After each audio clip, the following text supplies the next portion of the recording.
Pinaghahandaan na ng mga ahensya ng gobyerno ang posibleng water shortage sa susunod na taon. Sa halip na tumaas, mas bumaba pa raw kasi ang level ng tubig sa Angat Dam kahit tag-ulan na.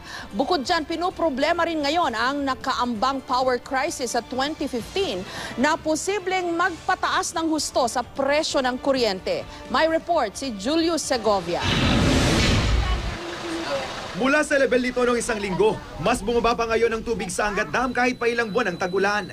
Malayong-malayo sa water level sa parehong panahon ng isang taon na higit 190 meters above sea level. Mas marami ang palabas na dinidischarge going to MWSS kaysa yung papasok na inflow from the rain. Kaya kanina, pinulong ng National Water Resources Board o NWRB ang ilang ahensya ng gobyerno. Sa pulong ng NWRB, sinabi na pag-asa na bagaman bumaba ang tsansa na magka-El Nino ngayong huling bahagi ng 2014, hindi pa rin daw nawawala ang banta nito. Kaya hindi pa rin ikinakaila ng NWRB ang posibilidad na magkaroon ng water shortage sa susunod na taon, lalo na kung patuloy na bababa ang level ng tubig sa Angat Dam. Ang level ng tubig sa Angat Dam dapat daw pumalo sa hanggang 212 meters bago mag-Enero para hindi makaranas ng kakapusan sa supply ang Metro Manila at di na maulit ang pagrarasyon ng tubig noong 2010. Gagawin naman lahat ang preparation para malesen yung impact. Pero ngayon pa lang, naghahanda na ang dalawang water companies sa posibilidad ng kakulangan sa supply ng tubig. Mas pinaigting ng Maynilad at Manila Water ang pagsasaayos sa mga tubong may tagas.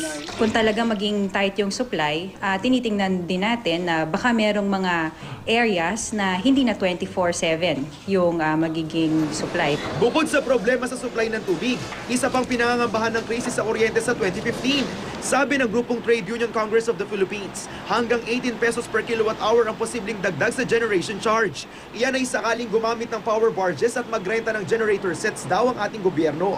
Kung 100 kilowatt hour ang buwan ng konsumo, halos 2,000 piso ang dagdag singil. Mag-consult ng mga stakeholders para mapag-usapan kung saan ba natin kukunin yung kulang, paano natin kukunin at magkano ang dapat natin ipataw na presyo.